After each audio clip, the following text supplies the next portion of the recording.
गंगावती नदी के पास एक गांव हुआ करता था। उस गांव का नाम था गंगानगर। गंगावती बारिश के मौसम में भरकर गंगानगर में आ जाती थी। तब पूरा गांव पानी में डूब जाता था।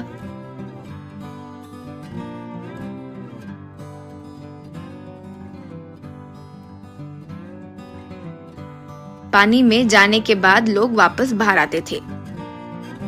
इस गांव में सिकंदर नाम का एक युवक रहता था। वो एक चावल के गोदाम में मजदूरी करता था।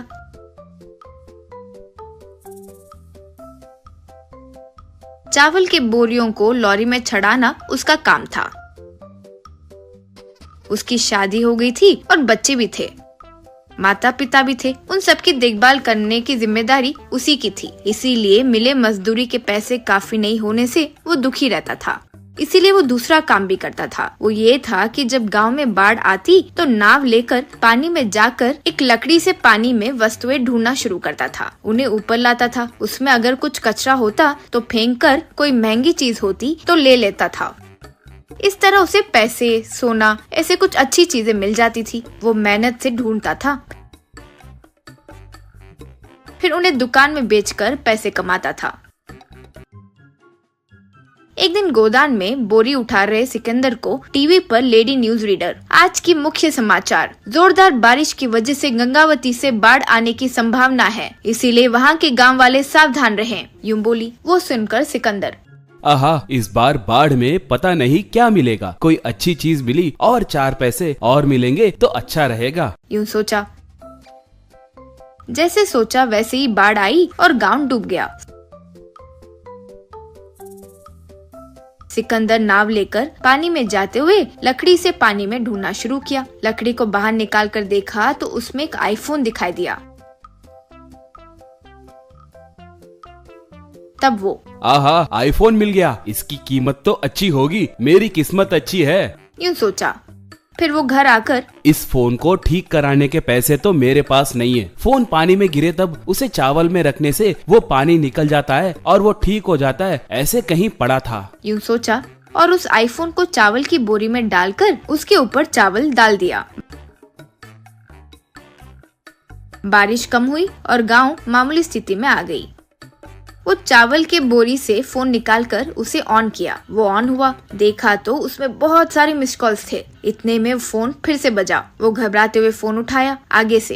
हेलो राजन भाई, क्या हुआ? फोन बंद आ रहा था। खैर, शाम को 4 बजे पिज्जा शॉप के पास हमारा आदमी तुम्हारे आदमी को माल देगा। कोड के तौर पर वो कहेगा, आज आसमान नीला है, तुम्हारा आदमी, हाँ बादल भी छाए हुए हैं, यूं जवाब में कहलवाना, ठीक है ना? रखता हूँ भाई, कहकर फोन काट दिया सिकंदर। ओहो, तो ये फोन राजन नाम के आदमी का है। वैसे क्या माल होगा, देखते हैं कि क्या है, यूं सोचा। शाम को 4 बजे सिकंदर पिज्जा शॉप के पास खड़ा था। इतने में वहाँ कार आकर रुकी। उसमें से एक आदमी सूटकेस लेकर उतरा और सिकंदर के पास आया। तब वो, आकाश नीला है, यूं कहा सिकंदर। हाँ, बादल भी छाए हुए हैं, यूं कहा। वो सूटकेस देकर चले गया। सिकंदर घर आकर सूटकेस खोलकर देखा तो उसमें हीरे थे। बाप रे, हीरे! इसके क्या दाम होंगे? यानी ये बड़े स्मगलर से लगता है। वो राजन भाई बड़ा डॉन है लगता है। उसके हाथ आ गया तो मुझे जीने नहीं देगा। यूं सोच रहा था कि फोन बजा।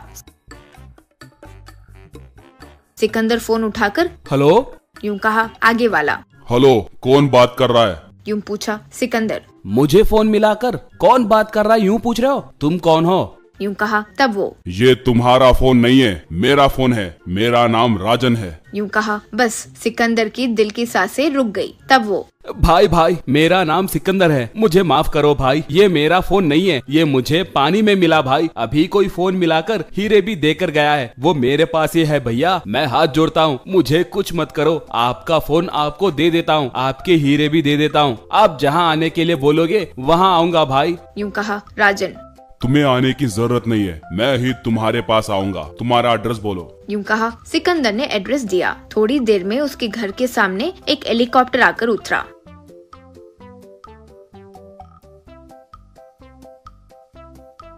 उसमें से राजन और उसके आदमी नीचे उतरे। सिकंदर राजन को फोन सूटकेस देकर, भाई मुझे कुछ मत करो भाई, मुझे कुछ हो गया तो मेरा परिवार रास्ते पे आ जाएगा, कहते हुए पैर पकड़ा। तब राजन, अरे सिकंदर डरो मत, मैं तुम्हें कुछ नहीं करूंगा। मेरे फोन में मेरा माफिया साम्राज्य, मेरा धन, सारे डिटेल्स इसमें है, इसलिए वो मेरे लिए इतना जरूरी था। इतनी बड़ी मदद करने के लिए मैं तुम्हें 10 करोड़ पैसे दे रहा हूँ, ले लो। कहकर एक ब्रीफकेस में पैसे दिया। सिकंदर खुशी से नमस्कार किया। उन पैसों से सिकंदर बड़ा घर कार खरीदकर आराम से जीने लगा।